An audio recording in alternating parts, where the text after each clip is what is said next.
people who want to engage and learn and support is so important. And so we're so grateful to Jeremy and Stories of Anti-Semitism and to all of you for being here, because some of you are old friends and some of you are new friends, and we're just really grateful to you and grateful for this series, right? This is not just a one-off and we all trot off into the sunset. This is an ongoing relationship and a way to build knowledge and build relationships between one another. And if your house of worship is not yet involved, I know Jeremy would love to talk to them, and we would love to welcome others into this circle of learning and getting to know one another and getting to know facts and real things about Israel. So. Yes, again, give a hand clap.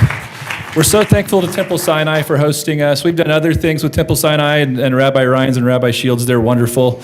So if you don't know them, get to know them. He mentioned that, we're not here just to have a few classes and leave, but that we really do want this to be an ongoing relationship building, community building thing. And so with that, I know that there are some people who have been asking, what's going to happen after all of this, right? Because we're scheduled up through about February 3rd for our 10th session.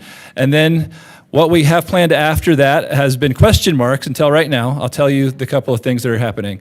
So probably on March 3rd, we're going to have a meal together.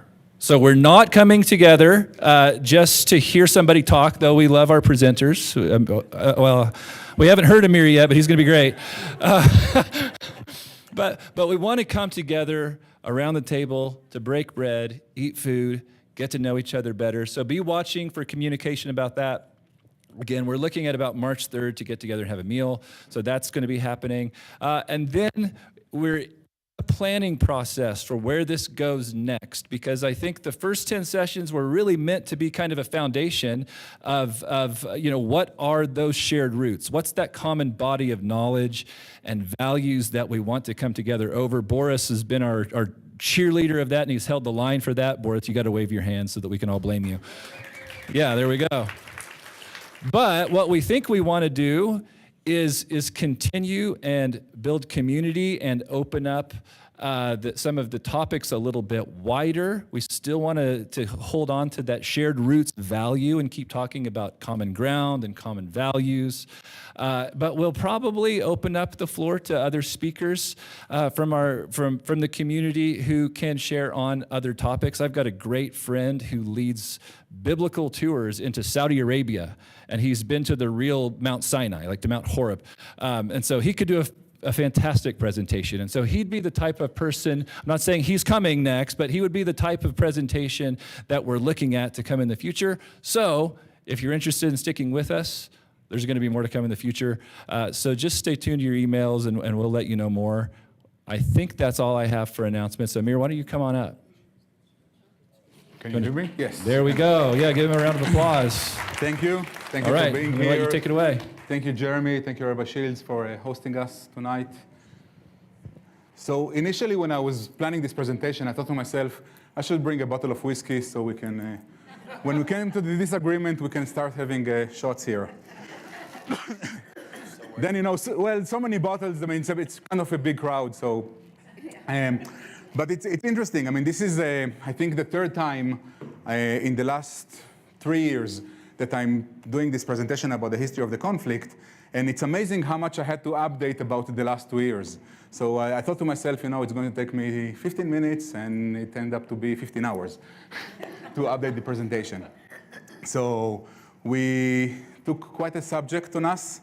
And I chose this picture to start with because while if you listen to world news, Israel takes a big part, maybe not this week with Venezuela, but Israel takes big part of the world news, and there are so many people that, it's very hard they don't know where is Israel on a map, and when they do know where it is, it's very hard to see it. So you need to use a magnifying glass.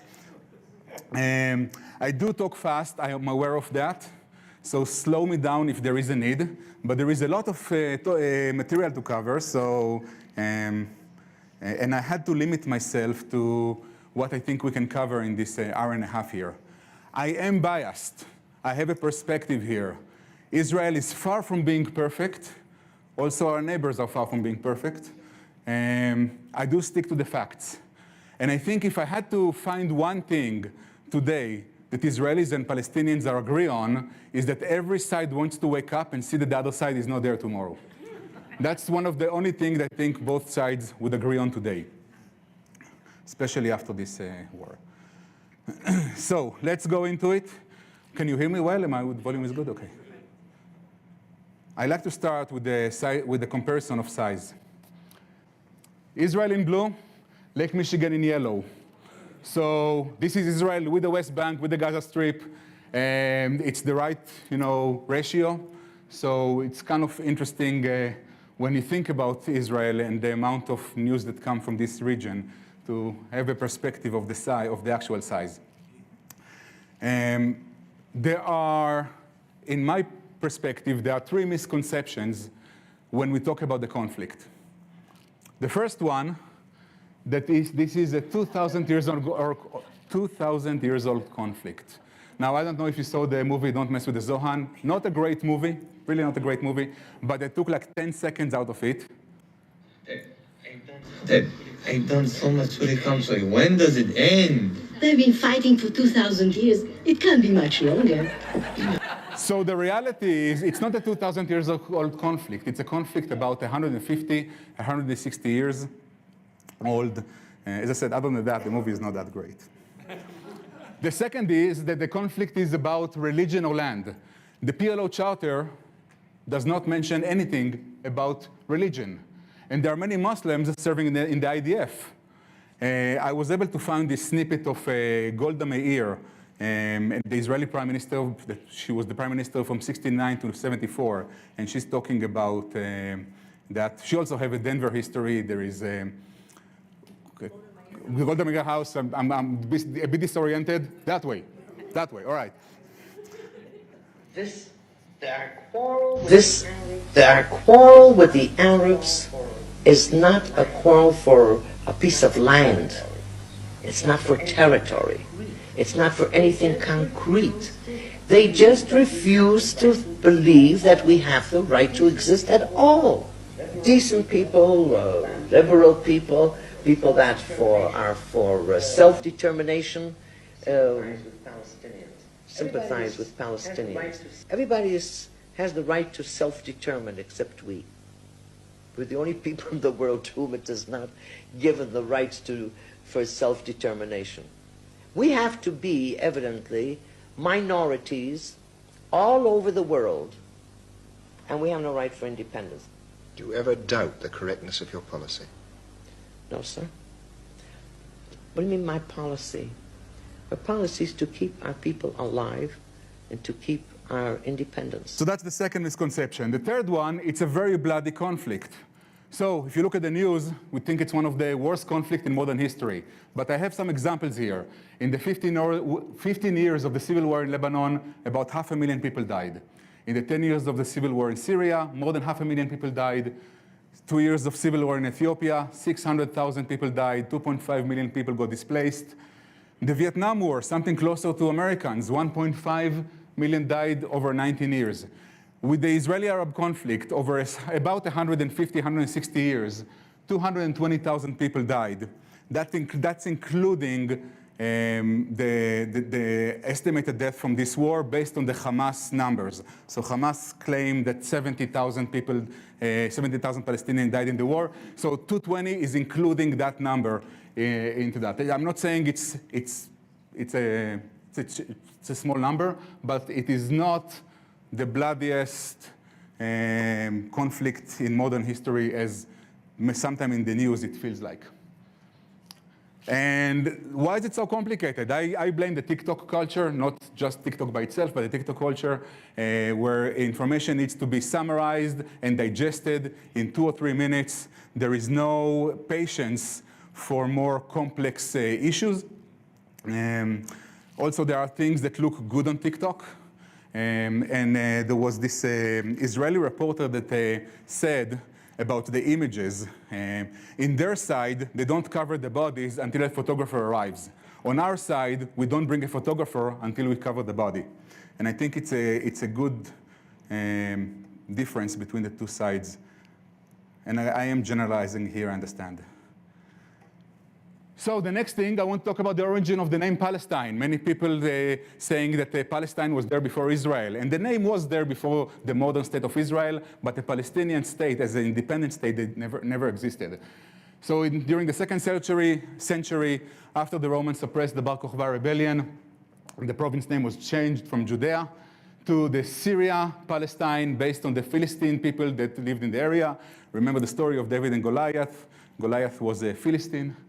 During the British Mandate, the British government changed the name of the land in English to Palestine, and in Hebrew they call it Palestina Eretz Israel, Palestine, the land of Israel.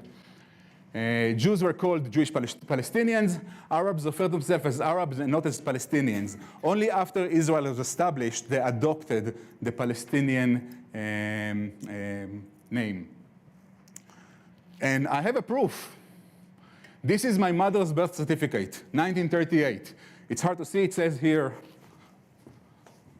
March 18, 1938, and it says on top of there, Government of Palestine, and in Hebrew, Government of Palestine, Eretz Israel, the land of Israel. So my mom is a Palestinian. As you can see, based on this thing, she was born in Tel Aviv. We made fun of her growing up. I spoke to her today, and I mentioned to her, I'm going to share your birth certificate again. Okay, so when did the conflict begin? And the answer is it's complicated. I mean, it's hard to find a certain point of time. We know it goes back to the 19th century. And there are two data points that I'm going to refer to. The first one is from 1851, Avraham Shlomo Zalman Tzoref. He collected money to remodel the Churva. Churva is the ruin. It's the name of a synagogue in the old city in Jerusalem. When he came back from Europe with that money, he was killed by an Arab that did not want him to give that money for the remodel. And he is actually recognized on Mount Herzl as the first victim of terror in Israel. Mount Herzl is the mountain in Jerusalem that serves as the national cemetery, if you don't know, of the state. Leaders of the state, the leader of Zionism are buried there. It also has the National Hall of Remembrance for the fallen on Israeli battles, where all those who fell in defense of the country are commemorated. He's number one in that thing.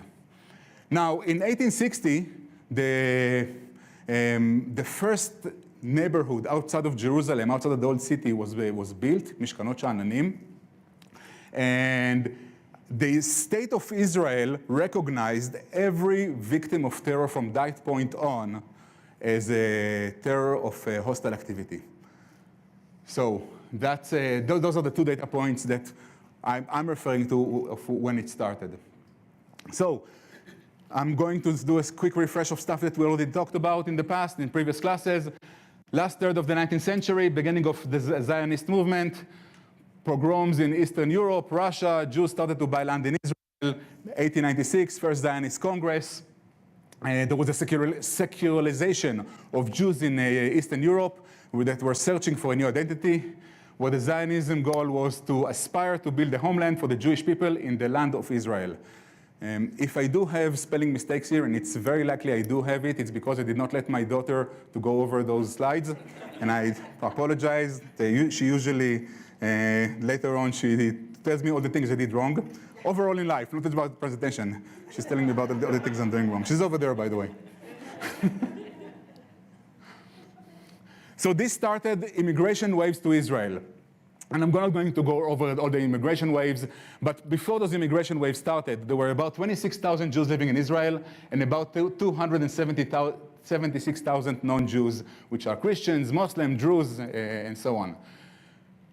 During the Ottoman Empire regime of the region until 1918, late 1917, in two immigration waves, about 65,000 Jews arrived and about 300,000 non-Jews. So the immigration waves are not just of Jews. There was migration of people all around for work, Jews came for, some of them came for religious reasons, some of them came for a Zionist reason, but for Zionism, but there was a migration overall.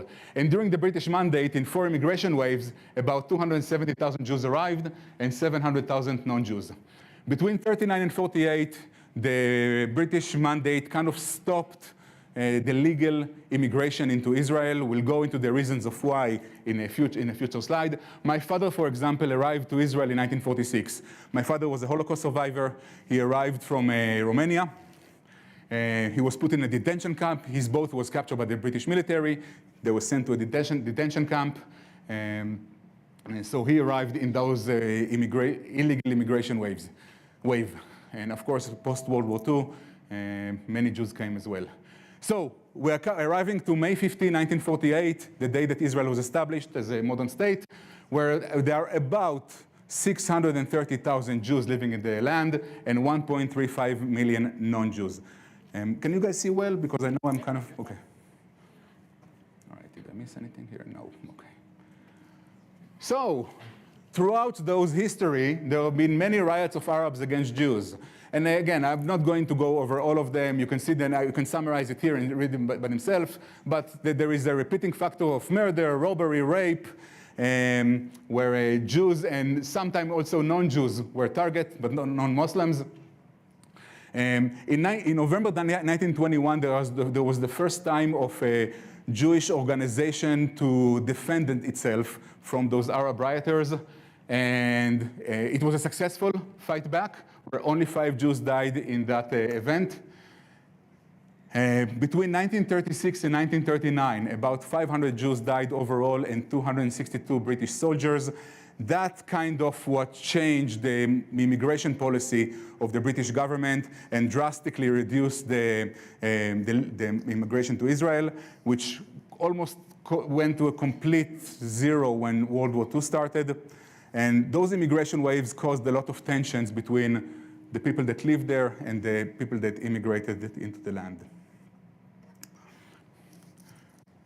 So, Israel Independence War. November 29, 1947, the UN declared a two-state solution, a Jewish state and an Arab state. They are not calling it a Palestinian state, they are calling it an Arab state. The local Arabs in Israel declined it and started an internal conflict inside of Israel. The British mandate is still in place. May 14, 1948 was the last day of the British mandate. Hours before the mandate was over, David Ben-Gurion, which ended up to be the first prime minister of the state, he declared Israeli independence. He made a decision, it wasn't a light decision to make. He wasn't sure about the risk, about the chances. The leaders of the Zionist movement, and which became the first government of the State of Israel, they signed the Declaration of Independence. They could not agree on a constitution. Israel does not have a constitution up until today, and this is causing all kinds of other issues. But one of the things that is recognized in the Declaration of Independence is recognizing all religions, all nationalities, to give them equal citizenship. A day following the Independence Declaration, 5 armies of Arab countries invaded Israel: Syria, Egypt, Jordan, and Iraq. And the second part of the Independence War started, which lasted about a year. Israel ended up winning that war. Otherwise, I would not be here today. 1% of the Jewish population died in that war. So as the war was over, from 1.35 million Arabs that were there before, there were about 700,000 Arabs left in that land. Many of them left because of the war. Some of them were kicked out from the towns. And as we said, there were about 600,000 Jews. Just as a point of reference, today there are about 7.2 million Jews, 2.6 million Arab Israelis holding an Israeli citizenship. In Gaza, about 2.1 million. In Judea and Samaria, about 3 million. And so if you look between the river and the sea, we know this from the river to the sea. Between the river and the sea, there is a majority of non-Jews. This is a map. The map on the left is the map of what the UN have voted on. Blue is Israel. Brownish, I guess it's kind of brownish, it's the Arab state. Jerusalem, which the pink area here, it's a horrible choice of colors. the Jerusalem area is an international area. It's supposed to be controlled by international forces. And you can see that none of those two states really have a territorial connections. The war ended with slight changes, and Israel took over the purple areas as well, giving Israel territorial connections between the different areas. What's left here? Gaza Strip is part of Egypt. Gaza Strip here was supposed to be part of the Arab state, but in here it ended up part of Egypt. Judea and Samaria, part of Jordan, and the Golan Heights, part of Syria, which we'll get to in a future slide. After Israel was established, it became very hard for Jews to live in Muslim countries. In the 18 months following the end of Independence War, the Jewish population went from about 600,000 to 1.3 million, mostly from Arab countries. My wife's parents arrived from Iraq and Iran. Her father came from Iraq. Her mom came from Iran. It became extremely uncomfortable for Jews to live there. I was able to find this slide here on the Ministry of Foreign Affairs, the Israeli Ministry of Foreign Affairs website. You can see the number of Jews that were there prior to Israel establishment and where it is today. There were other immigration waves that arrived to Israel in 56 to 60 from Eastern Europe, 70s from the former Soviet Union, 84 and 91 from Ethiopia. Israel holds the world record for fitting the amount of people in a Boeing. This is a Boeing 747. I'm not joking. Boeing 747, 1,086 people were fit in that plane. He landed with 1,088. There were 2 babies delivered during that flight. So what happened, there was a civil war in Ethiopia, and the Israeli government pretty much bribed the Ethiopian government to let them come and pick up the Jews.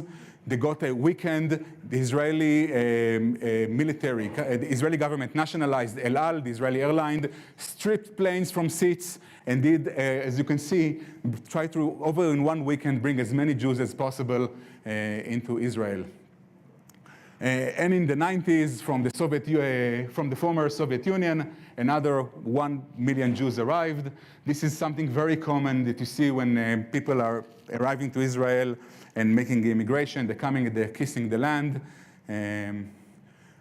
Not my habit, but I guess some people are doing it. And Israel have, I believe it was established in 1956, if I'm not mistaken, the law of return. Every Jew in the world has the right to immigrate to Israel and get immediate citizenship. So the idea was there is now a safe home for Jews. You can come and we will give you citizenship. So in 1964, the PLO was established. It was established 3 years before the Six-Day War, before 1967, before Israel conquered in a war the Judea, Samaria, Gaza Strip, Golan Heights.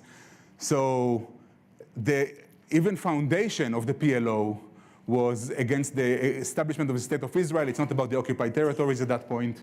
It's about the foundation. Now, you see this flag on the right top side. This is not historical, the flag of the region. In the World Encyclopedia from 1936, you can see that the flag of Palestine, it's hard to read here, Palestine it says here, and I enlarged it over there. Over there, this is the flag of Germany from 1936. So the Palestinian flag is relatively new from 1946, and it is 1964, I'm sorry, not 1964, and it's very similar to the Jordanian flag as well. So let's go back to this slide here, and I highlighted 2 parts of 2 articles from the PLO, Palestinian Liberation Organization. The liberation of Palestine is a national duty in attempts to repel the Zionist and imperialist aggression against the Arab homeland and aimed at elimination of Zionism in Palestine. In Article 19, they mentioned the partition of Palestine in 1947 and the establishment of the State of Israel are entirely illegal, regardless of the passage of time, because they are contrary to the will of the Palestinian people and their natural right to their homeland. And this is before Israel even conquered the West Bank and the Gaza Strip. So this is going to come up again, by the way. 6-day war. Israel fought Egypt, Jordan, Syria with the help of Iraq, Lebanon, Saudi Arabia, and Kuwait, helping Egypt, Jordan, and Syria, not helping Israel, I meant, if it wasn't clear from the wording here. The official reason that Israel went to that war, Egypt closed the Straits of Tiran for Israeli marine vessels. And 6 days after, Israel ended up tripling its size from this area in the greenish color to adding the West Bank, the Golan Heights from Syria, Gaza here, and the Sinai Peninsula. I did skip the Sinai War from 1956 because during the Sinai War, Israel was pretty much a tool in the hands of England and France. There was a lot of English and French influence on Israel up until the 70s. So I skipped this part of it. Which brings us to the Yom Kippur War, largest Israeli trauma in Israel history up until October 7th. While the war ended up in an Israeli win, there was a large sacrifice that was paid on the Israeli side, and the Israeli society paid. Over 2,200 soldiers died in that war. I think the Israeli population at that point was about 3.5, 3.6 million, if I'm not mistaken. On the Egyptian front, Israel was about 60 miles from Cairo, surrounding 1/3 of the Egyptian military in Sinai. And on the Syrian front, Israel conquered the Syrian Hermon mountain and bombarded Damascus. Due to this high price that Israel paid, Egypt until today consider it their own win, but it also allowed Egypt to gain some of their national pride back, which started the process for a peace agreement between Israel and Egypt that was signed in 1979. Now, Israel, one of the main reasons that Israel won the 1973 war was the US, the support of the US. Some of you might remember the energy crisis in 1973, 1974 here in the US due to the support of the US in the Israeli government and the state of Israel. And this is also kind of the turning point of starting the influence of the US from a cultural, movies, TV, on Israel. Even, I mean, if you look in Israel in signs that, English signs that were prior to, in the 60s, the word center would be spelled like in the UK, C-E-N-T-R-E. The new one will be like the American version, C-E-N-T-E-R, the right version. I agree. It's the right version. So, as I said, it kind of the results of the war and the fact that Egypt felt that they gained back some of their national pride allowed them to start the process of reaching out to some kind of normalization with Israel. Saadat was the first Egyptian president, visited Israel in November 1977. He was the first Arab leader to visit Israel. He gave a speech in the Israeli parliament. Initially, it started between Henry Kissinger and the Egyptians to Israel. So, I mean, it was, of course, it wasn't a direct connection, direct relationship immediately. And in March 1979, this peace agreement was signed. And in October 1981, Saadat was assassinated by the Islamic Jihad. Between 1980 and 1982, Israel finished the withdrawal from the Sinai Peninsula, which was part of the peace agreement. Because of this peace agreement with Israel, the Arab world expelled Egypt from the Arab League until 1989.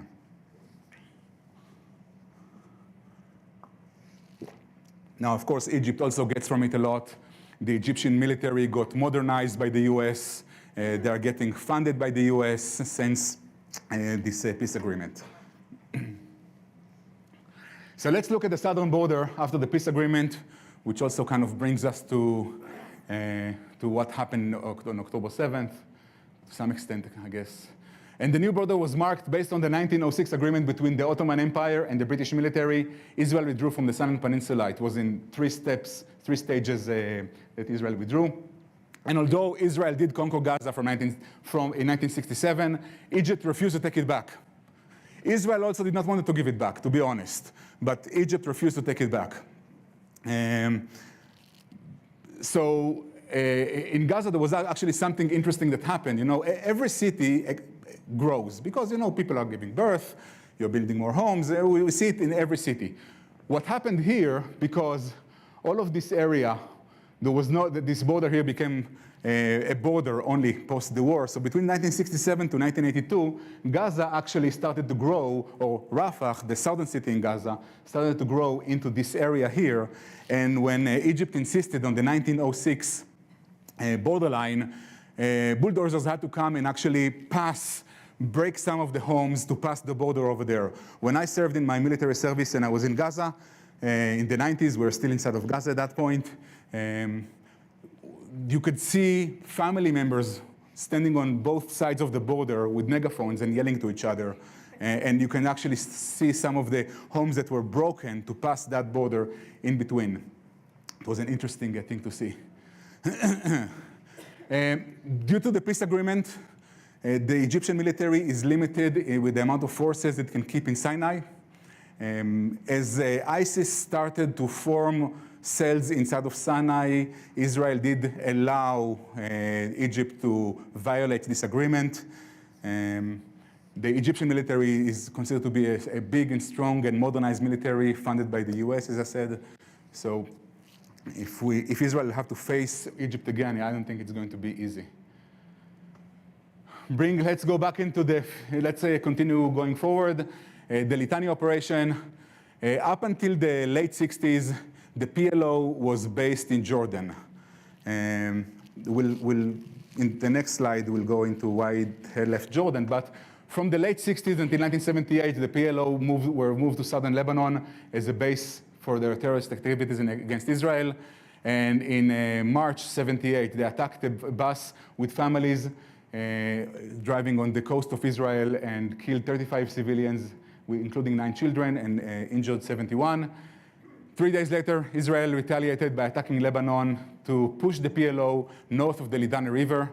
This is the international border between Israel and Lebanon, and this is the Litani River. And the idea is Israel wanted to push the PLO mortar and rockets north of the Litani River, so to create more space. I mean, back then, those rockets would not get very far. At the end of it, UNIFIL, United Nations Interim Force in Lebanon, was established. How interim? It still exists today. This is how interim that force was. And in March 21st, Israel withdrew back to the Israeli border. And that was kind of the end of this operation, up until the first Lebanese war, which was in 1982. So between 80 and 82, the PLO continued to attack Israel with rockets from southern Lebanon. In the summer of 82, the PLO shot more than 1,200 rockets to northern Israel. June 3rd, Palestinian terrorists tried to kill the Israeli ambassador to the UK. He did survive the attack. He ended up in a wheelchair, but he did survive the attack. And in June 4, Israel bombed Lebanon. In retaliation, it's who started first. In retaliation, the PLO fired 500 rockets into northern Israel. And in June 6, 1982, the first Lebanon war started. Back then, they just called it the Lebanon War. They did not know it was going to be a second. The first Lebanon War started. Israel made it all the way to Beirut, the capital of Lebanon, until Yasser Arafat, the leader of the PLO, and the PLO leadership were deported to Tunisia as part of an agreement. And a Christian government was founded in Lebanon. It was a puppet government. It did not last a month until the prime minister was assassinated. Israel withdrew from Lebanon mostly in 1985, leaving safety zone north of Israel that from it they evacuated completely in 2000. My family story outside of Beirut, my father and my brother during the Lebanon war, my brother on the left, my father on the right. My brother was in his regular military service, and we did not hear from him. I was in elementary school. We did not hear from him for several weeks. My dad was called to reserve service, and my mom told him, "You don't come back until you find him." And my father told her, "It's a war zone. What do you mean?" She told him, "What's not clear about, you don't come back until you find him." So, I mean, it's very clear, right? So he was able to find him, and he actually met him outside of Beirut, and they took this picture, which was pretty cool. My mom still have it hanging in her living room until today. 1957, First Intifada. Anyone know what the word Intifada means? Well, it's a word in Arabic.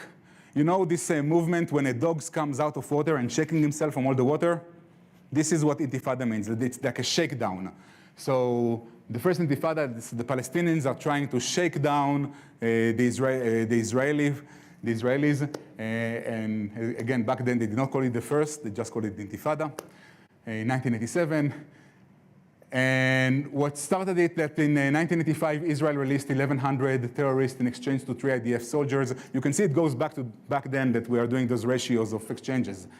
A new generation grew up in the West Bank and Gaza. There is this term, Dor shelo yada et Yosef. A generation did not know Joseph, and it's coming actually from Exodus 1:8. So it's a generation that grew up, a new generation of young Palestinians that grew up, that did not know how life looked like under the Jordanian law and the Egyptian law. Were born into a place that has Western medicine, and let them go into Western universities, and so on. And there was a religious extremism. I mean, there were multiple reasons that caused the first Intifada. The actual trigger was a funeral of 4 Palestinian contractors that died in a car accident. And the Palestinian leadership used that by saying that that accident was an act that someone tried to kill them, and it wasn't just an accident. Yitzhak Rabin, which was the Ministry of Defense at the time, his instructions for the military was to break their legs in order to break their spirit. Did not work very well. About 200 Israelis died and thousands injured during the terror attacks between 87 and 93. So what happened in 1993, you might ask? Which brings us to the Oslo Accords. The Oslo Accords, where Israel and the PLO signed it in Oslo in 1993. Yasser Arafat recognized the state of Israel, and Israel recognized the PLO as the official representation of the Palestinian people. Israel agreed to withdraw from Gaza and Jericho as an initial step. And in May 1994, Israel withdrew from most of Gaza, except for the settlement, and from Jericho. I was also in Gaza when that happened, and I remember us driving in this armored convoy and Palestinian people coming out and throwing rice at us. You know, it's a celebratory thing, like they're doing in weddings. There was, at that point, we thought it's a beginning of a peaceful new day. It was I felt very optimistic at that day. What did I know? September 1995, Oslo B was signed, and Israel gave self-governing power to the Palestinian Authority in most of the Palestinian cities in the West Bank. And in November 4th, 1995, Israeli Prime Minister Yitzhak Rabin was assassinated by an Orthodox Jew for giving up Jewish land. In a series of terror attacks by the Palestinians, mostly using suicide bombers, 300 Israelis were killed in those years. So it was a challenging time. I remember us going into restaurants, and you choose a spot that you can see who's coming, or you choose a spot not next to a window. So if the window explodes, and you won't get the shattered glass. All right, so I decided to confuse you a bit more, because it's not confusing at all. The West Bank, so Israel, West Bank, Gaza. Let's put Gaza on the side. Gaza, mostly Palestinian, except for the settlements at that point. And then Israel and the Palestinians came up with these 3 regions, Area A, B, and C.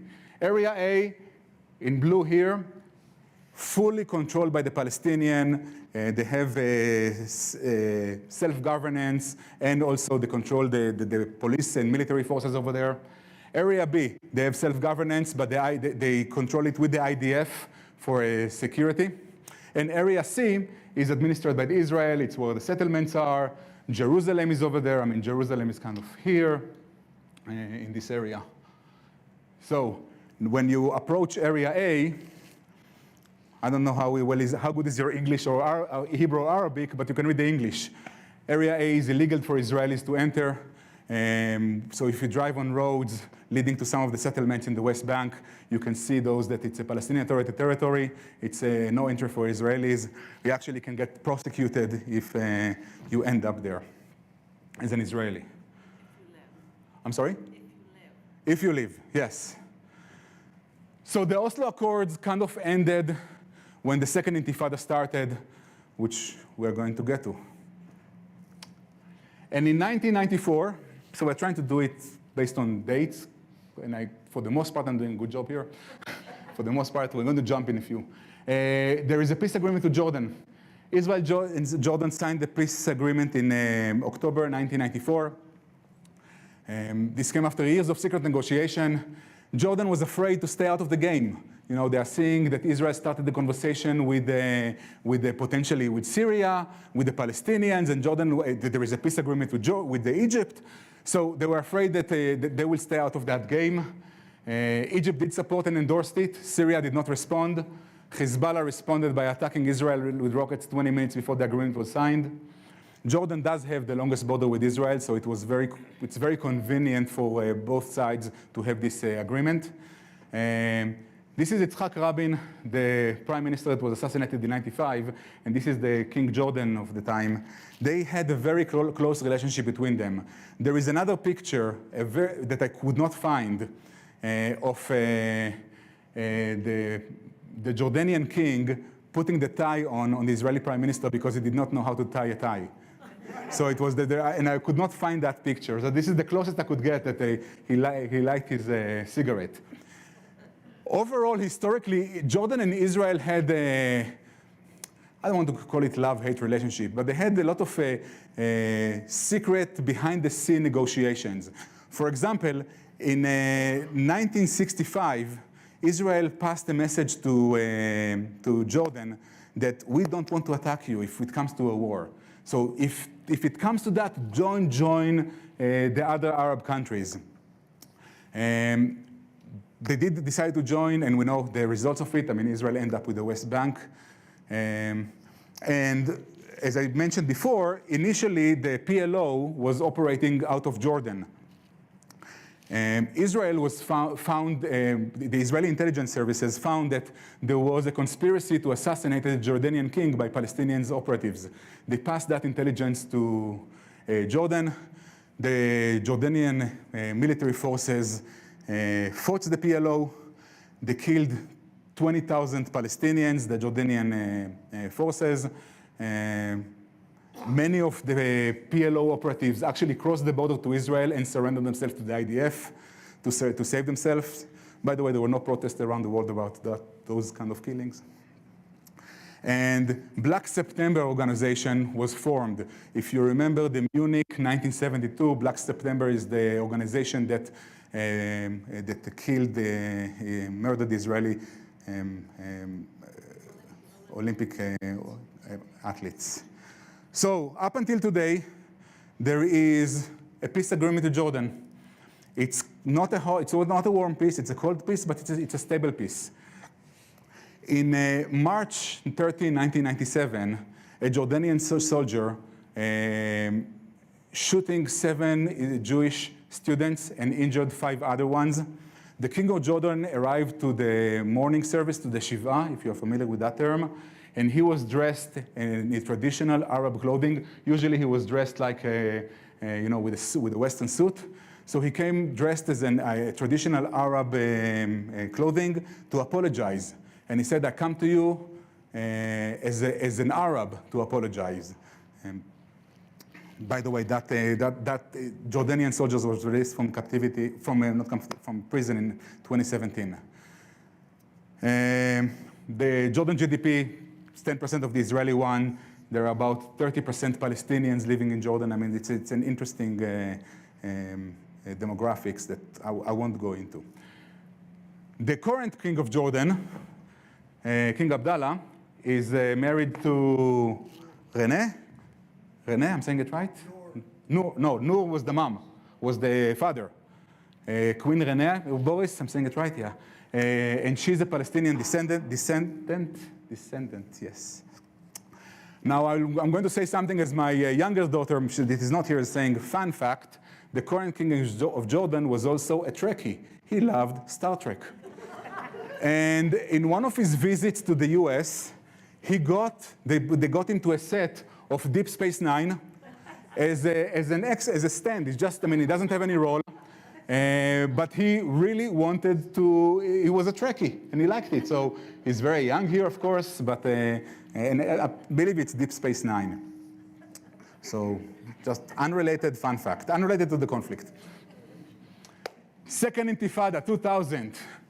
July 2000, Ehud Barak, the Israeli prime minister at the time. Yes, there was a time that Netanyahu was not the prime minister. Ehud Barak and Yasser Arafat met at Camp David with Bill Clinton to discuss a permanent solution to the conflict. This negotiation failed due to Arafat's refusal to accept the Israeli proposal, and in September 2000, where the trigger was a visit of Ariel Sharon to the Temple Mount, the Second Intifada started. Joseph Tum in Nablus was attacked. Israeli soldier died protecting it. In October, 2 Israelis entered to Ramallah by mistake, where they were butchered. This is a very famous picture where one of the people that butchered them came out to the cheering crowd outside, showing their hand. Now I'm going to jump to, as I said, I'm doing mostly good job about the time. I'm going to jump to the Oscar ceremony 2024. Oscar ceremony 2024. The Palestinians adopted this symbol of this hand, this red hand, and Elon Levy, which is one of at the time was the spokesman of the Israeli Foreign Affairs Office, he actually commented that. He said that for most Israelis, this is what it means. So when you guys come to the Oscar with that pin, this is what it tells us as Israelis. This is what we see. This is the association that we have. All right, let's go back to the Second Intifada. Palestinians renewed the suicide bombing attacks on buses, restaurants, coffee shops. And Israel started building the wall in the West Bank. If you guys visited Israel in the last 20 years, you saw on different phases how this wall is being built. In Passover 2003, suicide bomber arrived to Netanya and blew himself up in a hotel, where killing 19 and injuring 250. It was the 53rd suicide bomber act of the Second Intifada. We were sitting, I remember that sitting at my parents' Passover Seder, and 2 hours into it, my phone rings, my brother-in-law phone rings. We're both being called to reserve service. And 2 days later, I was in Ramallah, where pretty much took over the control of the West Bank, a control that the IDF hold for the most part up until today. Israel bombed neutralized Palestinian airport in Gaza as a response to this thing.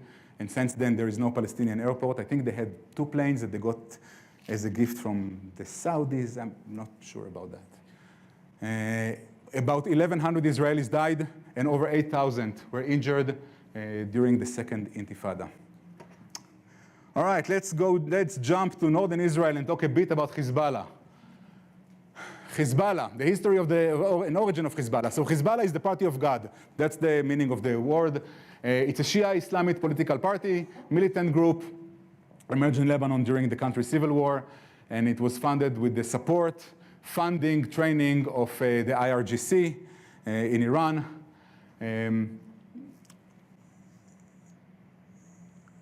It was formed in the wake of the 1982 Israeli invasion of Lebanon, which aimed to drive out the PLO. And the initial primary goal was to resist Israeli occupation in southern Lebanon.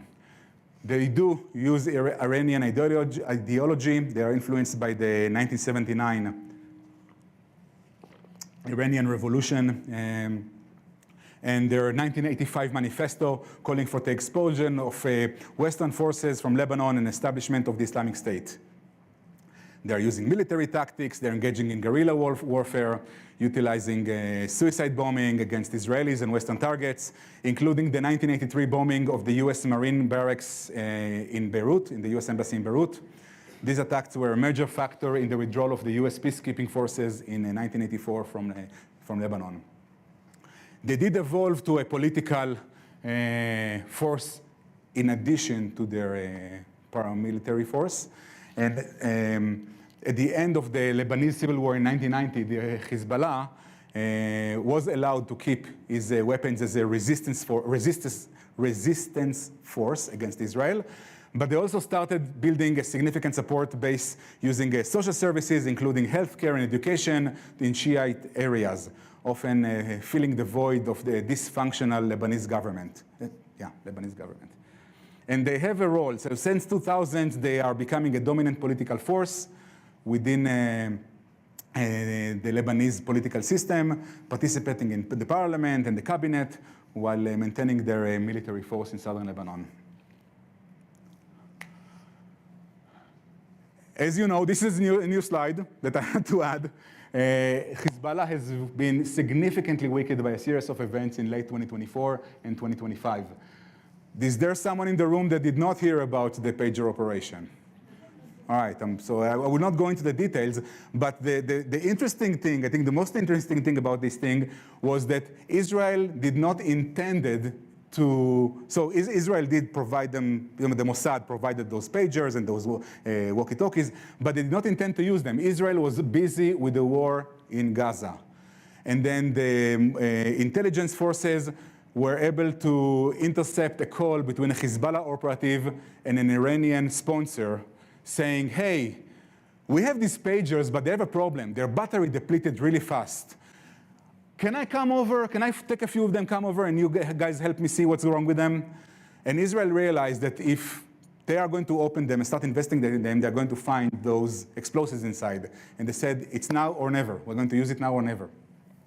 And there was a political debate in Israel, not exposed to the public at that point, but so the heads of the military, the head of the Mossad, the cabinet were forming together, and apparently the only person in the room that was for exploding those pagers was the head of the Mossad.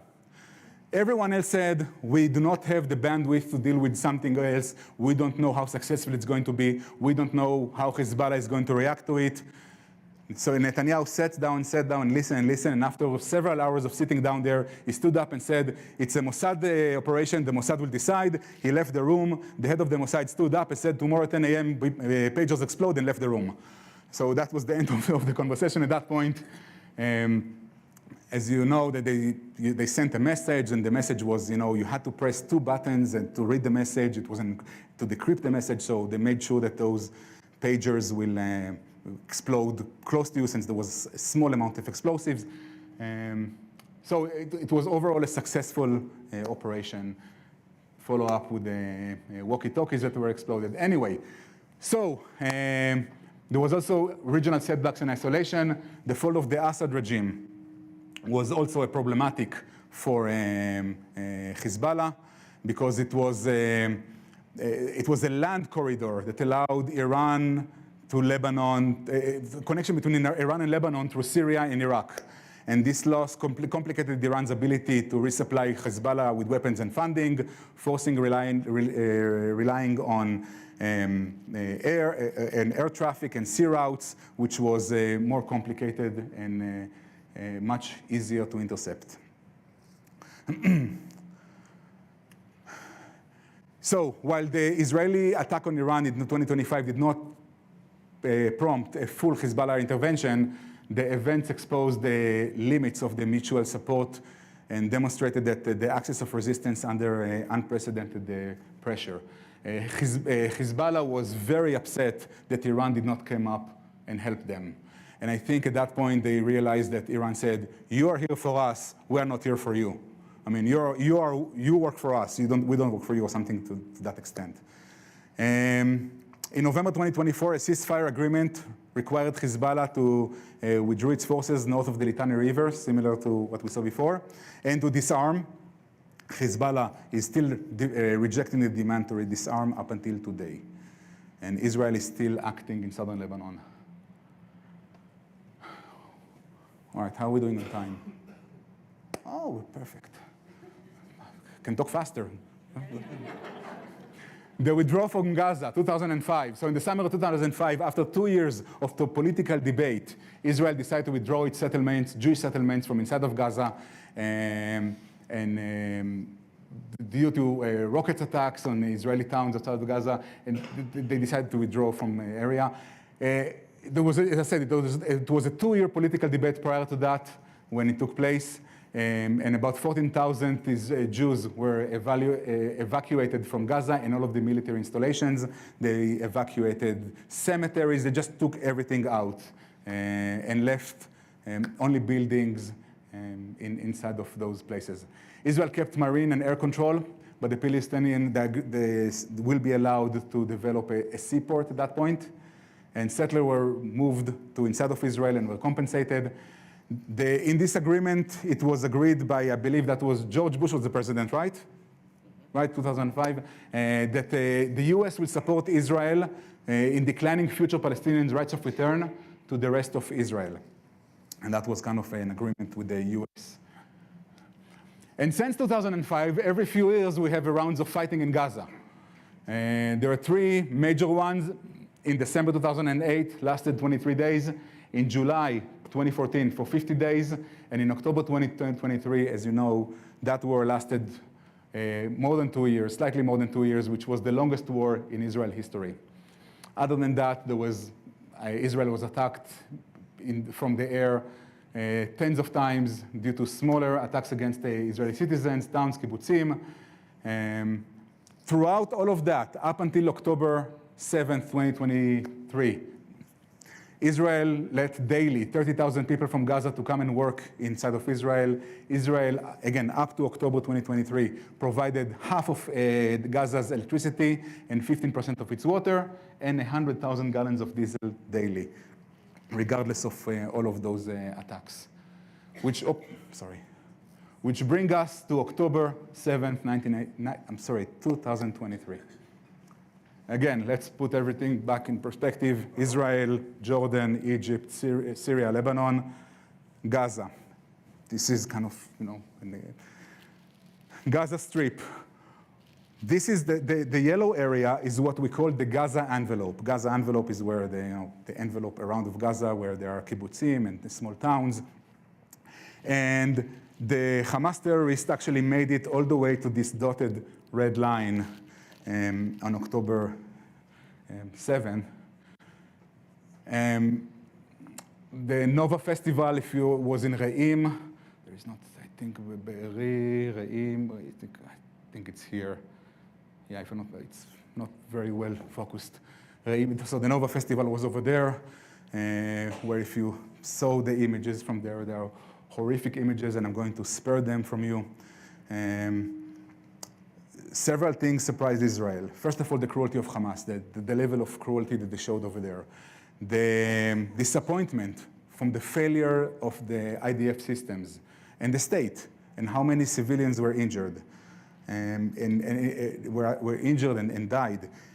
And it is something that the Israeli society, I think, will take them decades to, I don't know if overcome is the right term, but to start processing this,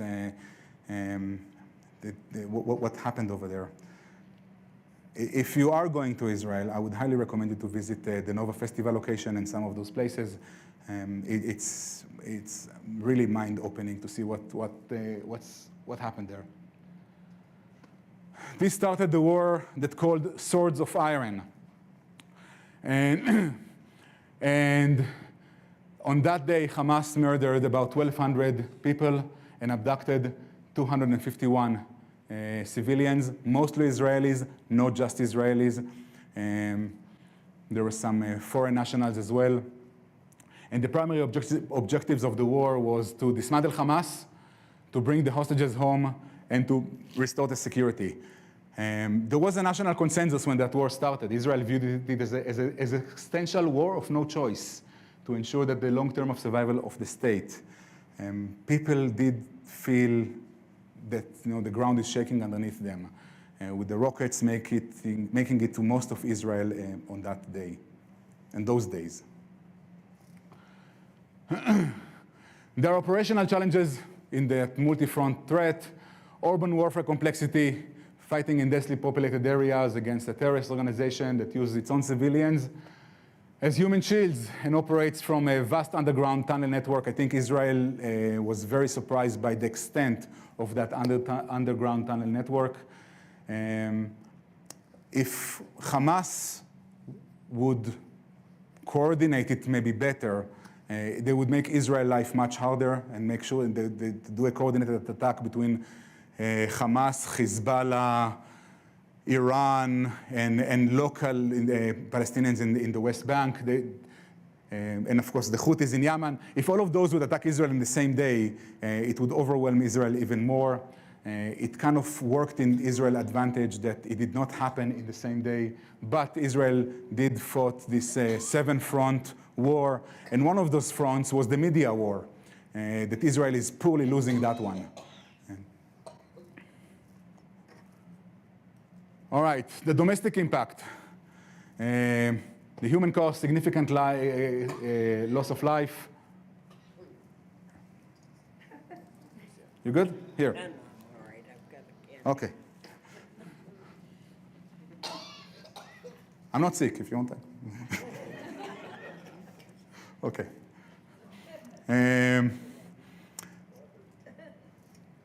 I wrote here tens of thousands of Israelis were displaced. It's actually close to 200,000 Israelis were displaced from their homes in both southern Israel and northern Israel. On the diplomatic front, as you guys know, we are navigating international pressure, global rising anti-Semitism, and legal battles in international courts regarding the right to self-defense.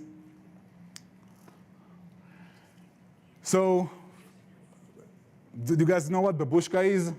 The Russian doll that goes one inside of the other. So Israel had a similar concept, a war inside of a war.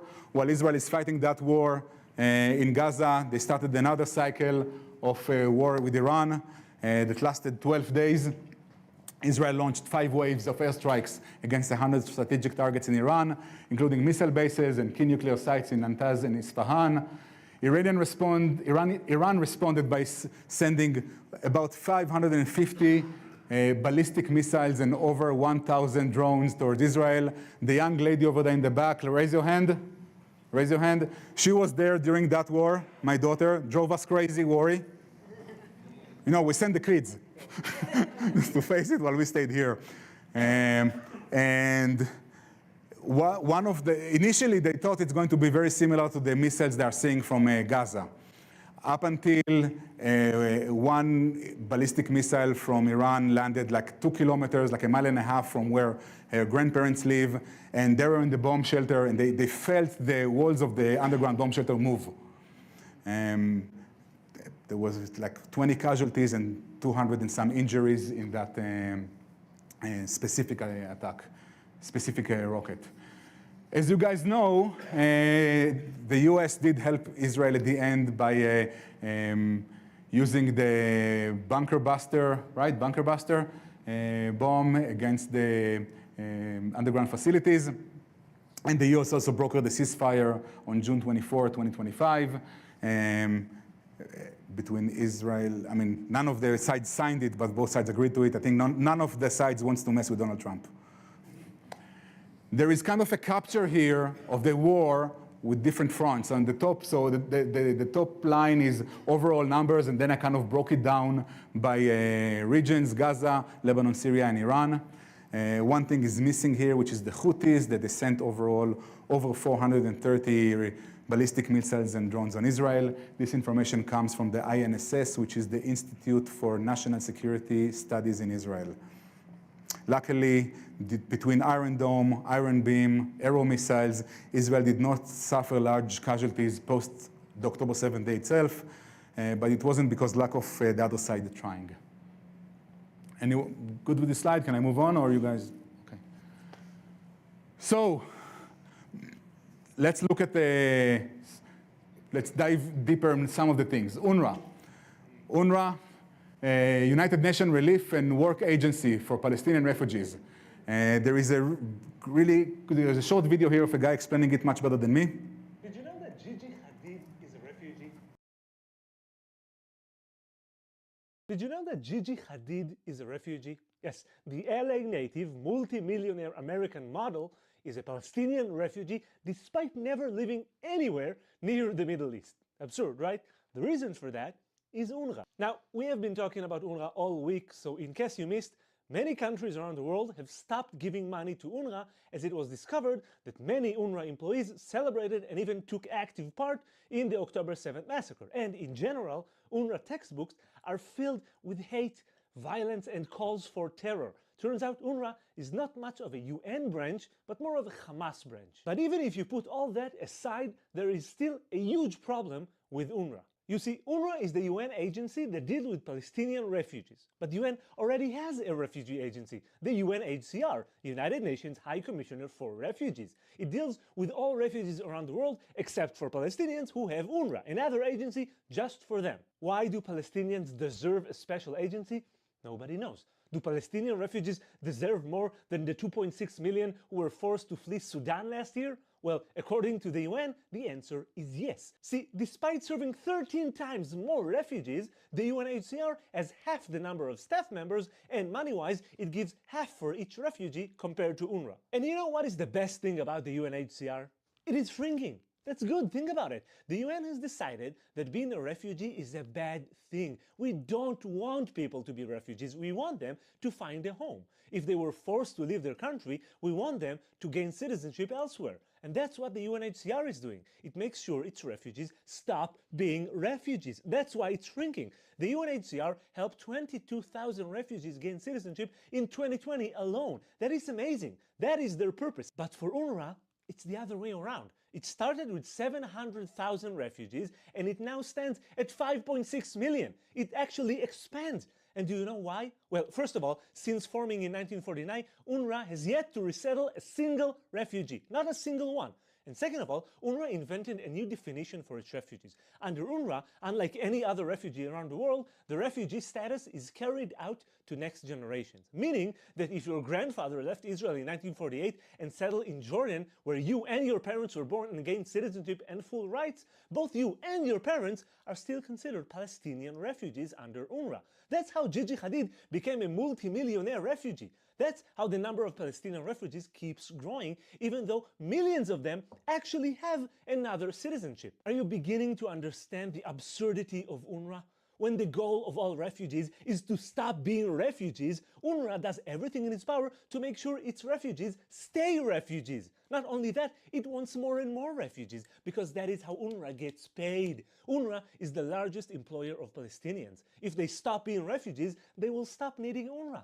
And UNRWA wants to be needed. That is how it gets paid, and it gets paid a lot. In conclusion, UNRWA has a huge incentive to preserve refugee status. And to be honest, that is the opposite of what we expect from a refugee agency. And do you want to know what UNRWA says about all this? They say that all Palestinians have a right to return to Israel, to all of Israel, even if they never lived there. You see, according to UNRWA, Gigi Hadid has a right to my home in Tel Aviv, despite the fact that neither she, nor her parents, nor her Dutch grandmother ever lived there. And according to UNRWA, until that happens, until Israel is completely emptied of all Jews, until then, all the Palestinians who live in Gaza or the West Bank should not strive to get a new citizenship and rights, but to stay miserable and dependent on UNRWA. So basically, UNRWA's entire existence is based on the premise that Israel should not exist. That's why it teaches every Palestinian kid to hate Jews and to long for martyrdom.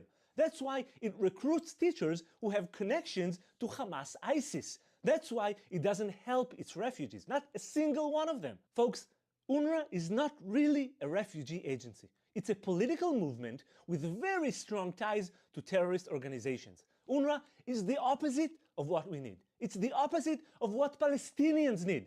It's time to put a stop to this absurdity. It's time to defund UNRWA. So, you know the term, from the river to the sea. A Wall Street Journal survey from December 2023 showed that 53% of college students do not know which river and which sea. Map of the Middle East, map of Israel. If you did not know, this is the river, Jordan River, this is the sea. From the river to the sea means no state of Israel, as you guys do know. So, this is another quick video.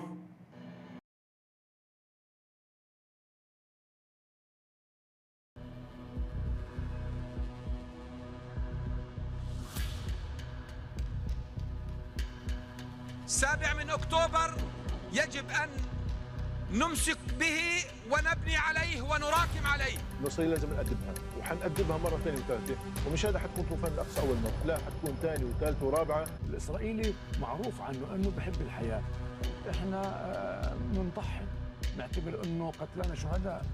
المقاومة مجهزة ومعززة بحاضنة شعبية. عاصمة لفلسطين فقط كدولة مستقلة، وإنما ستكون عاصمة للخلافة الإسلامية. إسرائيل دولة لا مقام لها على أرضنا، إحنا الدولة لابد أن نزيلها. 6. What was the last time there was elections in Gaza?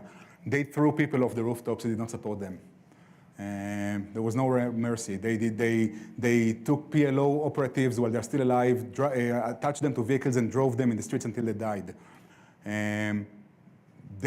If you are in their path, regardless of the fact if you are Muslim or not, if you are in their path for a Sharia state, they will remove you from that path.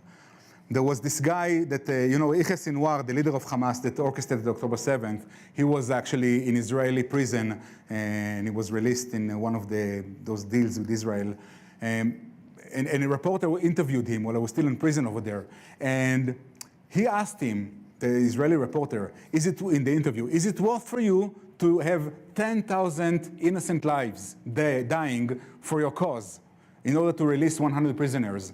And Yahya Sinwar's answer was, it's worth 100,000. During this war with Gaza, the ratio between civilians and armed people is about 1 to 3. In modern conflicts, in the US, for example, in Iraq and Afghanistan, it's closer to 1 to 10. So every life loss is a devastation for the families, and we do not want to see civilians losing. But I think if Israel wanted to do a genocide, like Israel is being blamed in genocide, it would be over in 2 weeks. Israel is being, for decades they are being blamed in genocide. It's the only genocide in modern history, or in history, I think, that the number of citizens is keep increasing from 700,000 in 1948 to about 5.5 million today in Gaza and the West Bank. Not to talk even about the Israelis with Arab Israelis with Israeli citizenship. So we hear the term global intifada, right? Bondi Beach in Australia, that is globalizing the intifada. This IDF officer is actually talking about globalizing the intifada as well.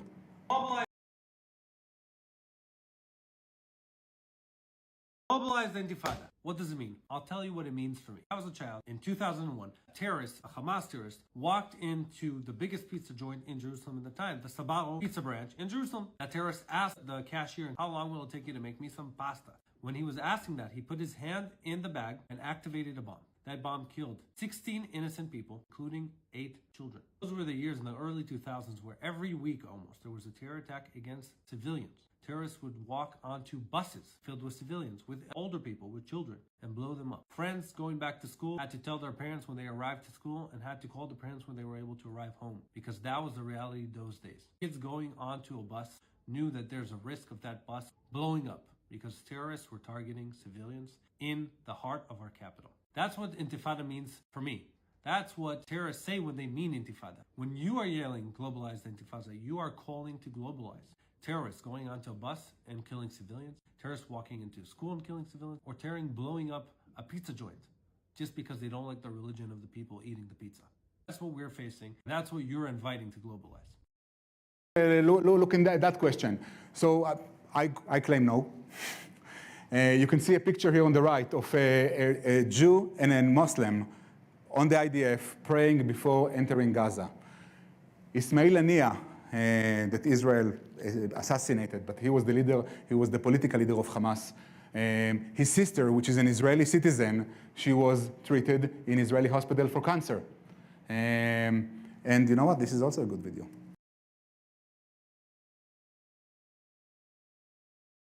You know who isn't protesting against Israel? The 2 million Arabs living in Israel.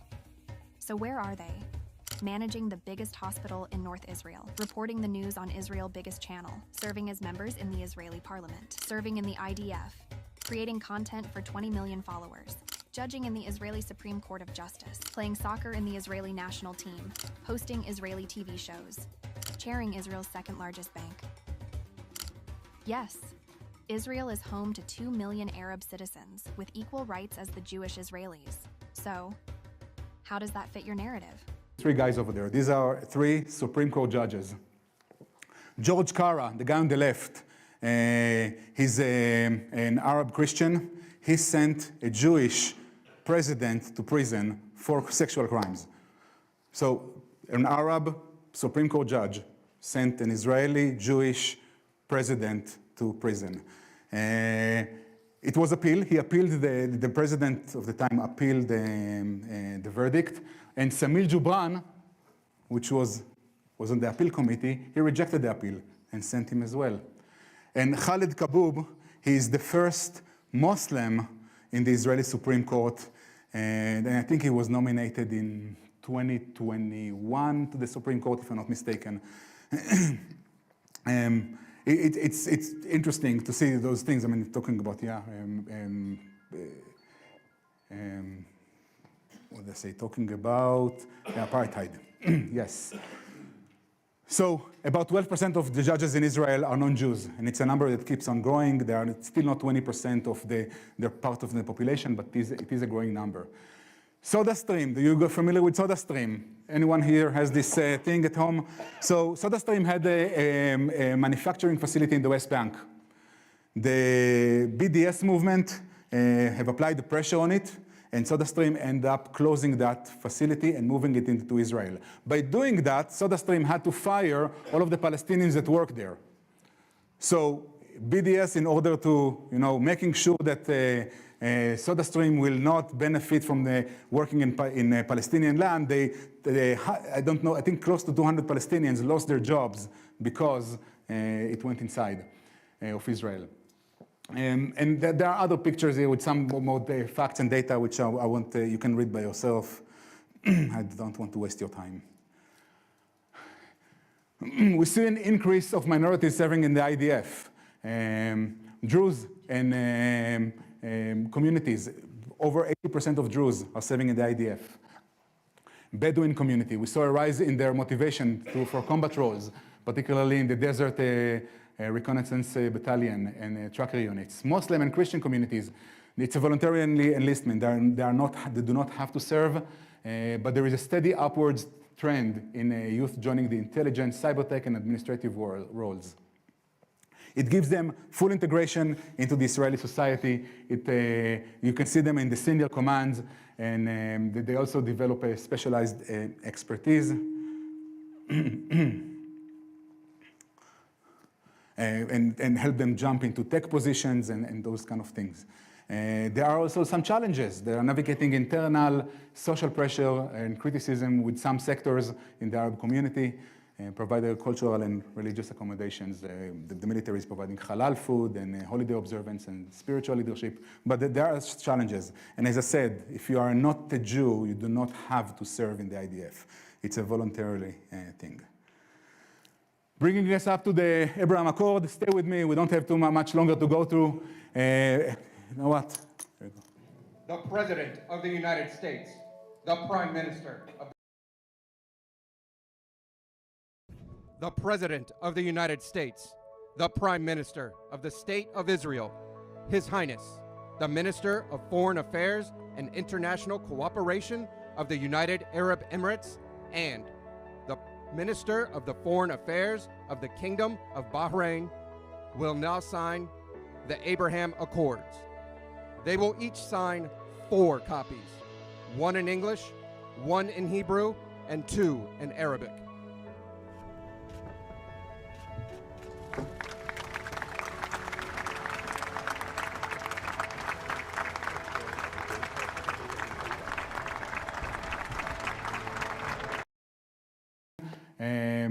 The first peace agreement was signed since 1994.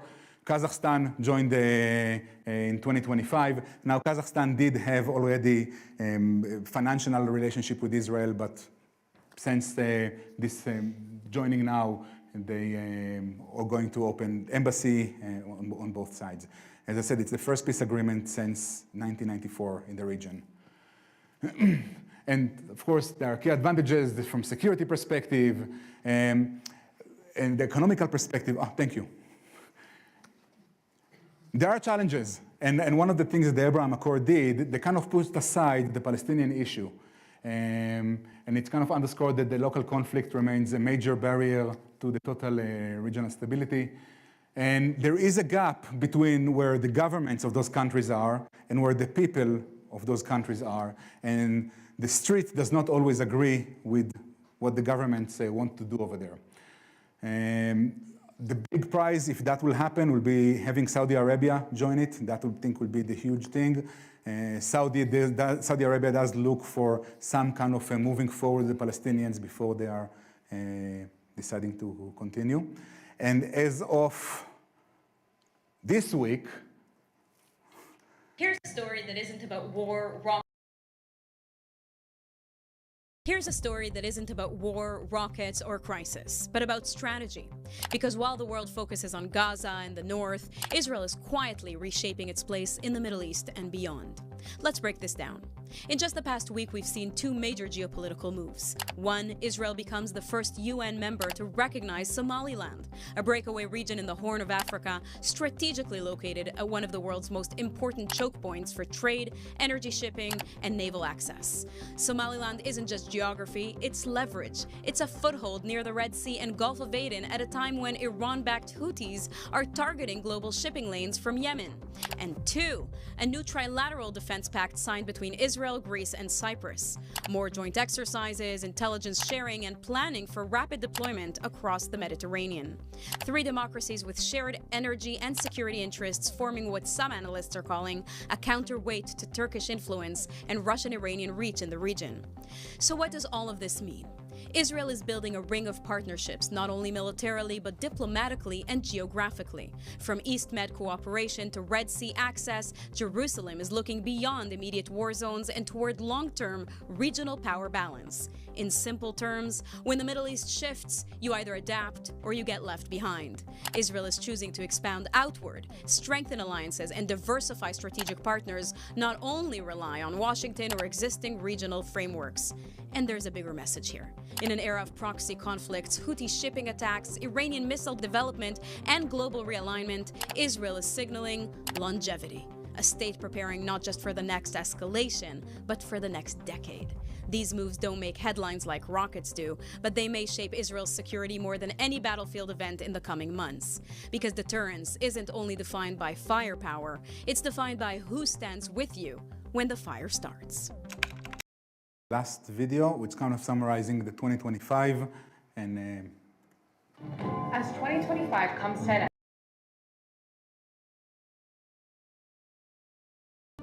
As 2025 comes to an end, the IDF is concluding yet another year of war, a year of operating, fighting, and defending the people of Israel.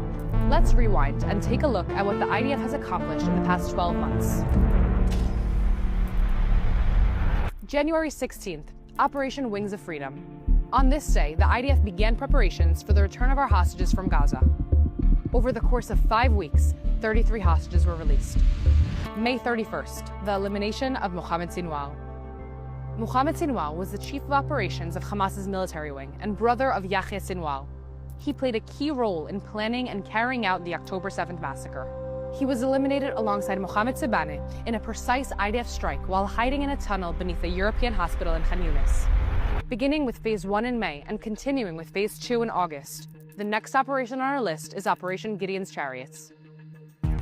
The operation aimed to intensify pressure on Hamas, secure the release of our remaining 58 hostages, and dismantle Hamas's governing and military capabilities. In the complex urban battlefield, the IDF dismantles countless underground tunnels and command centers hidden within hospitals and schools, eliminating the terrorists operating within them. June 13th, Operation Rising Lion, one of the most significant operations in the IDF's history.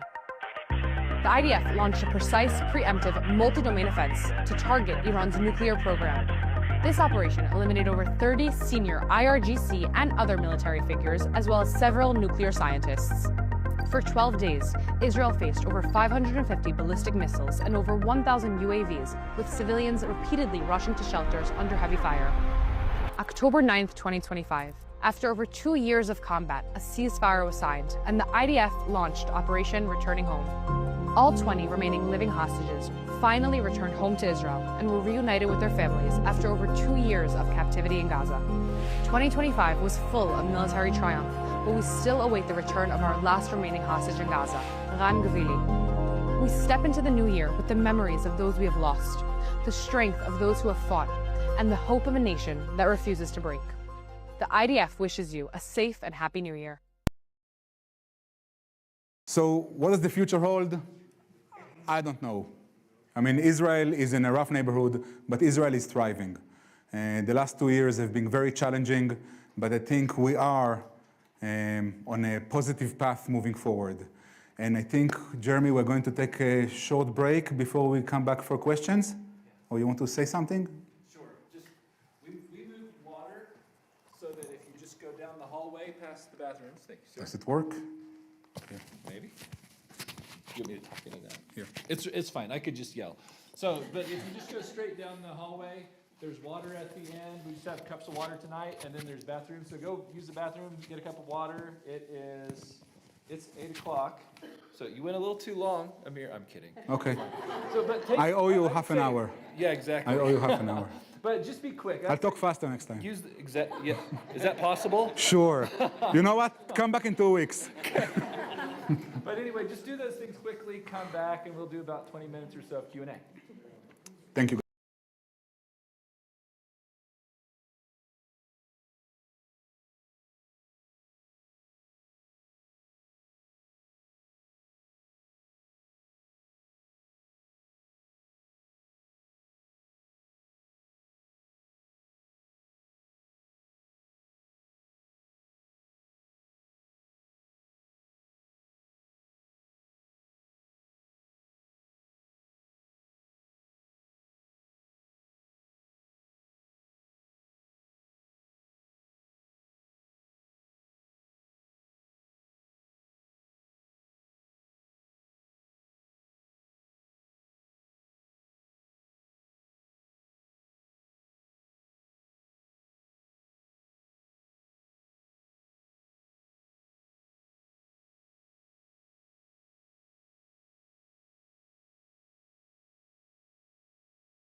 on in. Hallie, can you tell people? Is that everyone? We've got everyone. It's a miraculous thing. What I'll do is I'll send you the link and you can send it out to everybody. Perfect. Real quick, I just want to draw attention to my friend Debbie Foster. Debbie works here at Temple Sinai. She's been an amazing friend, amazing ally. She loves Shared Roots class and has helped put things together for it. She's got a quick announcement about something you guys want to come to. Yes, I do. And welcome to Temple Sinai. We're so glad you're here.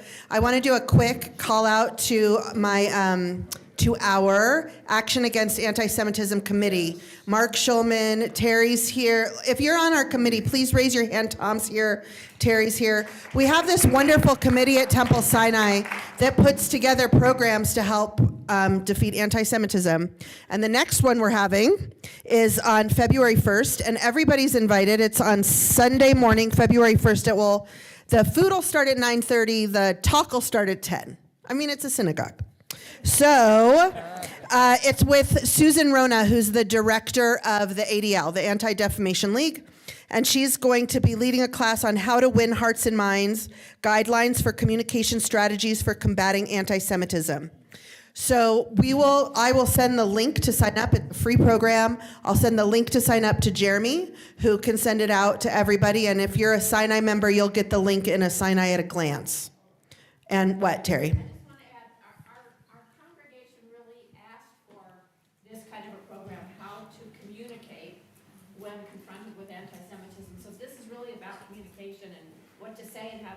Yes. Please come if you can. Please. There we go. Excellent. Debbie, thank you. And? Your friend. Come here for a second. On your way out, we have this really amazing program that we've been doing called Go Go Groceries.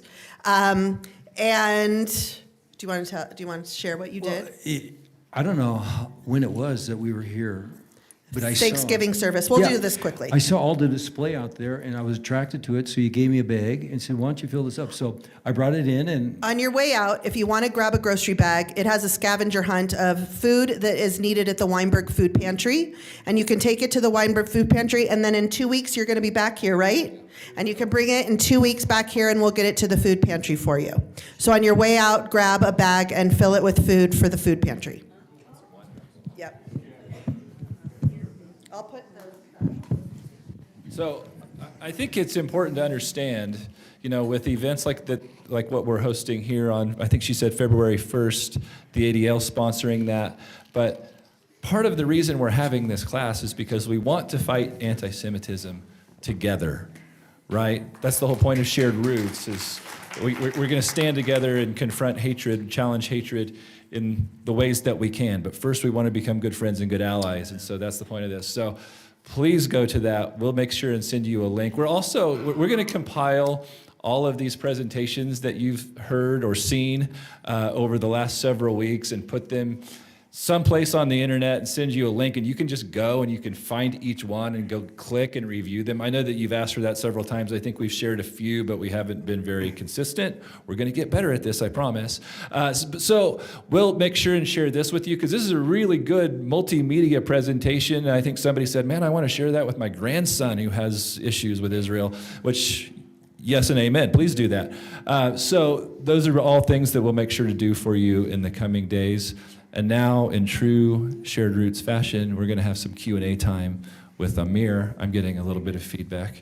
Yeah, you get three minutes total, or 3 minutes total. You got to talk fast. Is that something you do? I don't know. I might struggle with that one. Okay.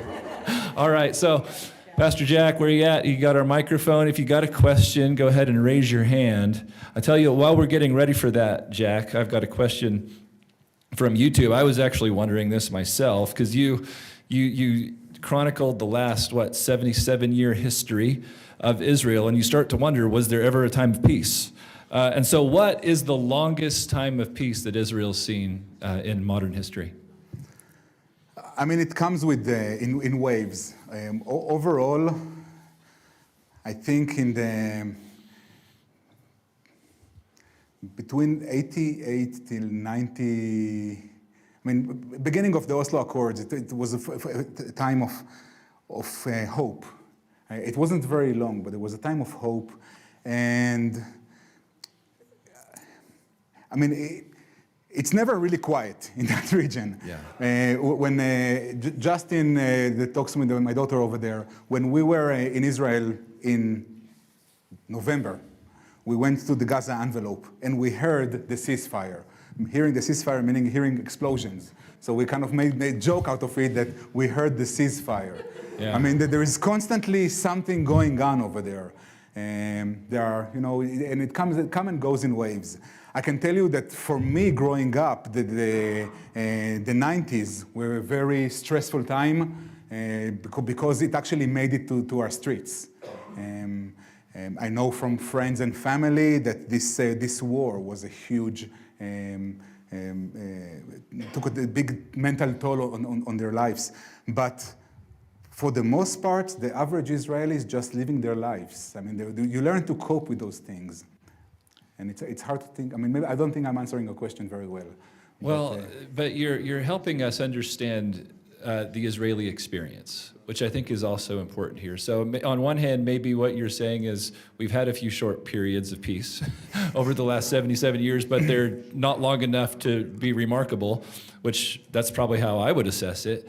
But keep going with that for just a second, because I had to come to understand this, that, you know, you have Jewish people in the dispersion in the nations around the earth, and then you have Israeli Jews, and they're not all the same. And I think the Israeli Jewish experience is unique, partly because you and your lovely wife Gitit and other Israeli friends, everyone seems to have this buoyancy and this hope, and it's like you just won't be crushed. Despite the fact that somebody's always trying to crush the nation of Israel and your people. How does that work? You know, my father was a Holocaust survivor, I mentioned that. And he passed in January 2023. He was almost 91 years old. And he was the most positive person I can think of. When I'm trying to think about the person I would like to look like, I'm thinking to myself, if I'll be half the man he was, I will be a good person. And I always was fighting internally with it. How can you be so positive after surviving the Holocaust, fighting every single Israeli war, struggling, to provide for the family through economical hardships, through everything. I mean, the highest level of his education was first semester of first grade, because then Second World War started, and he stayed positive. You don't have a choice. I mean, it's either that or it pulls you down. And I don't think you have a choice. Wow. To survive, you don't have a choice. You don't have a choice. I want to go back to this. You said that the Israelis have a different experience, and I want to refer to my daughter.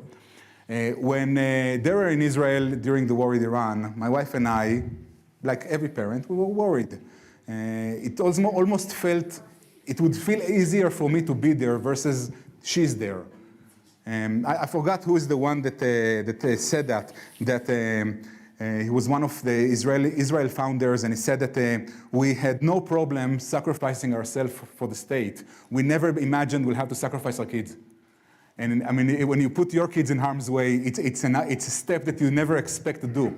And my wife, not as much as me, but I was looking for ways to take her out, bring them out of Israel, and they refused. My kids refused it. Part of it, I think, that now they have an experience, an Israeli experience that I'm not part of. It's only theirs.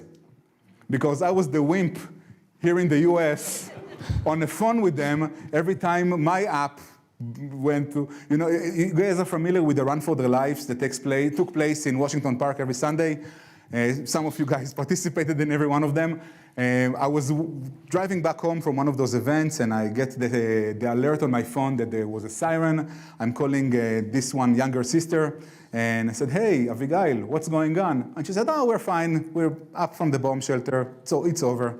And she asked me, "Where are you coming from? Where are you going?" And I said, "Oh, I'm going home. I went to Run for Their Lives." And she said, "That's funny. I just had to run for my own life."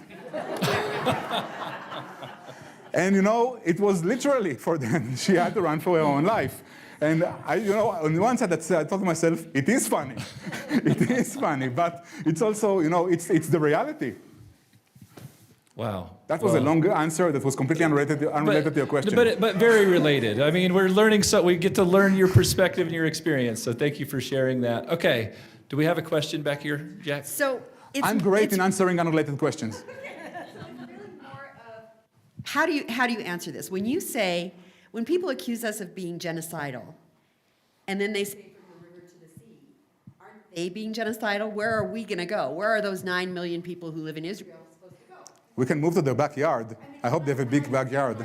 In conversations or dialogue with someone on the internet, and they say from the river to the sea, or they say you're committing a genocide, I'm like, but where are the 9 million people going? And they say, oh, you can go back to Poland. Well, I'm sorry, but my family wasn't from Poland. They were from Greece. They were from Spain. They ended up in the Middle East. There weren't people from Poland. They weren't, my Holocaust surviving parents ended up in the United States. So I need some clarity on how we respond to that. So do you see the gorgeous woman that sits to your left? That's my wife. Yes, I do. And her parents came from Iraq and Iran. They never were in Poland. So I don't think it's a rational conversation. I don't think you can ration with those people. I salute you for being willing to argue with people over the internet. Confront it though, because they are the genocidal ones. They are the ones who don't want Israel to exist, and Israel is not going away. The people are not going away. As I said, as Golda Meir said in the beginning of the video, we are the only country that does not have this self-determination. You know that there is this constant conversations, does Israel have the right to exist? Oh, of course, Israel has the right to exist. And everyone is, not everyone, many people are saying that. But even posing that question, I think it's crazy because no one is asking, does North Korea has the right to exist? Does China has the right to exist? Does Russia, does Belgium has the right to exist? No one is asking those questions, only in the context of Israel. So, I mean, I don't think anything good can come out from this conversation, unfortunately. See, I did not answer your question. Lengthily. First off, thank you very much. That was great. I've got like 30 questions, but I'll start off with I'll avoid every single one of them. Start off with something that's maybe at a personal level of the impact. I know that there have been reports of whole towns in the northern region that had to be evacuated. People have their personal homes have been damaged by rockets from the north, from Hezbollah. And my question is, and I'm wondering, like here we have, it's normal to have a mortgage on a house. You live there, you make your mortgage payments. All of a sudden, because of the war, you're evacuated for months and months and months, and perhaps you've lost your job. Perhaps you've lost more than a job, too. I'm just wondering what sort of compensation? Well, how are they surviving? Are they able to keep their homes? Are banks foreclosing? What's on the ground? What's happening to families like that? So there is state support for acts of war. The Israeli government does step up. I mean, the Israeli debt is significantly increased because of funding the war and also providing funding to those almost 200,000 evacuees. Specifically in the north, it's not just that the rockets and missiles from Hezbollah that ruined some of the homes. Even the tanks, the Israeli tanks that drove in those streets, ruined the infrastructure because for 2 years those tanks were roaming the streets protecting the north. And they do have a problem that, as of now, I'm not 100% sure about the percentage, but about, if I'm not mistaken, somewhere between 65 and 70% of people only came back to those cities. And most of them are the older people. So the younger people with younger families did not come back yet, which caused different challenges. But the state did provide support. Overall, I think it took the state a couple of months to kind of get its act together post-October 7th. But at some point, it actually caught up and the state did provided support. I can tell you when people were, when the military said it's safe to go back to the Gaza envelope, the state provided, in addition, one or 2 months of financial support and said, after those 2 months, you need to go back. If your house is still standing, you need to go back. If it's not standing, I mean, there are some full neighborhoods that need to be rebuilt, but the places that the military decided, they announced they are safe, at some point they had to go back, or they decided, I don't want to come back, but the support stopped, the financial support stopped. I just wanted to offer to the lady here. So in regards to how Israel came into a nation, how they are accused of genocide, how they've done, there's apartheid accusations, and things along those lines. There's several close parallels between how Pakistan and India broke apart, and the numbers are greater there, but no one ever questions those. So that might offer a good foundation. Yeah. I mean, the apartheid, the example I love to use is an Arab Israeli judge sent a Jewish Israeli president to prison. What kind of, we're doing a horrible apartheid if this is the way that we are practicing apartheid. Now, is it perfect? Is Israel perfect? It's far from perfect. Is the US perfect? No, there is no perfect place. Or show me the perfect place, and all of us will go there and it will still be perfect at that point. But, Israel have, the disadvantages, and I think the political system is a complete mess. The fact that there is no constitution is horrible, in my opinion. The first government actually tried to establish a constitution, and they could not come to an agreement. So they said, you know what? We are fighting our independence war now. The next government will write a constitution. And since then, it's the next government. It never got to that point. Yes, sir. I've recently been reading that the Haredim find it more palatable to join the IDF. Do you have any recent information about that? Yes. So the Haredim are the ultra-Orthodox that he's referring to, and historically, well, it depends how much you want to go back in history, but overall, they are not serving in the IDF in large numbers, and it caused a lot of tensions inside of the Israeli society, especially post-October 7th. Due to the political mess in Israel, and since it's a parliamentary system there, the prime minister needs to form a coalition of different parties. They are usually kind of the balance point if the prime minister is going to have a government or not. And because they are the balance point, they are many times getting what they want. So many of the leaders do not want them to join the military for multiple reasons that I don't think we have the time to go into tonight. But among some of them, you see an increase in drafting, that they feel the desire and they feel the need. But there are also protests of tens of thousands of them that said, we will die and not draft. And some of them saying, we are dying in the tent of Torah. Well, we are dying in the battlefield. So, so there is an increase, not enough.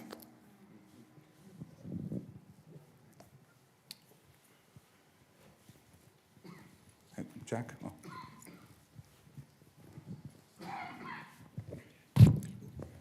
I have a question about the present-day situation in Venezuela and the uprising going on in Iran. What hopes that might have for Israel affects our what the cons are. I see the protests from Maduro in New York, and I think to myself, good, they're leaving us alone. They are not protesting against us. They're protesting something else. Yes, I thought it was pretty amazing that in 24 hours they had those printed signs and everything ready. While in Venezuela, the majority, I think, based on what I'm seeing, is celebrating that change. I don't have an answer for you. I don't know. I'm just happy they're leaving us for a while. But there was another question here, I think. Yes, sir. And Jeremy, you had the questions about the settlers? Yeah, let's do. We'll save my question for last. Let people keep asking.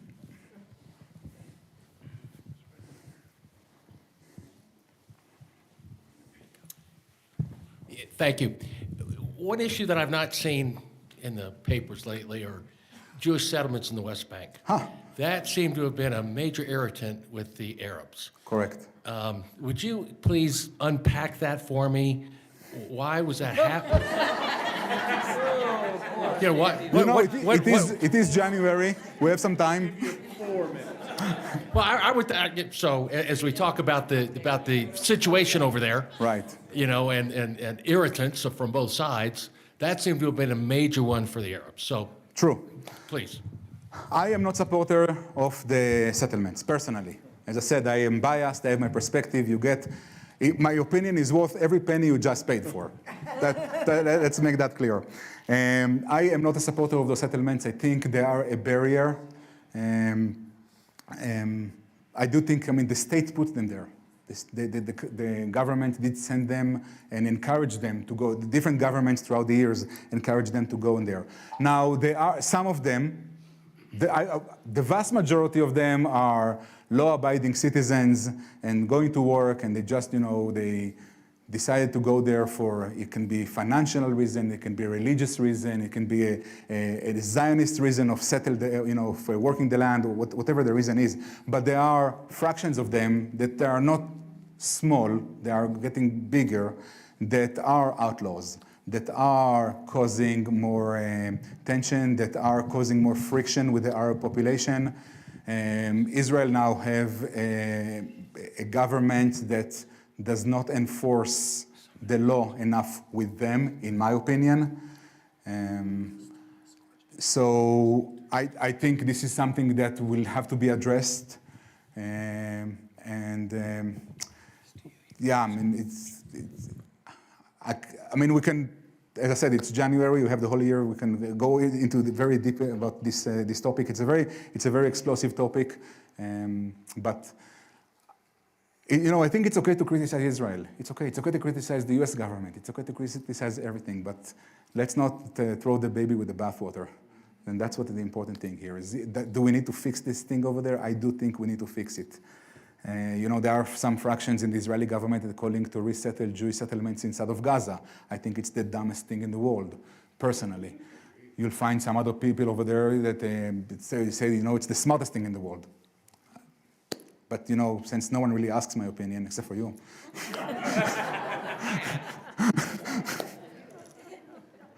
My daughters don't ask for my opinion. But they are smart teenagers, they know better. It was brought to my attention that we're after 8:30, and I know that Debbie would like to go home tonight. The settler question is a big one, and the reason that I brought it up earlier is because oftentimes the anti-Zionist crowd will say, oh, look, you have these Israelis who are going in and starting these illegal settlements, right? And so in a court of law, according to some laws, that might be true, but you have to look at every situation, right? Sometimes there's this, and you help me with this, Amir, some settlements are actually in Area B. Correct. Right? And so that's under Israeli control. It's so under that would Israeli military control, but under a Palestinian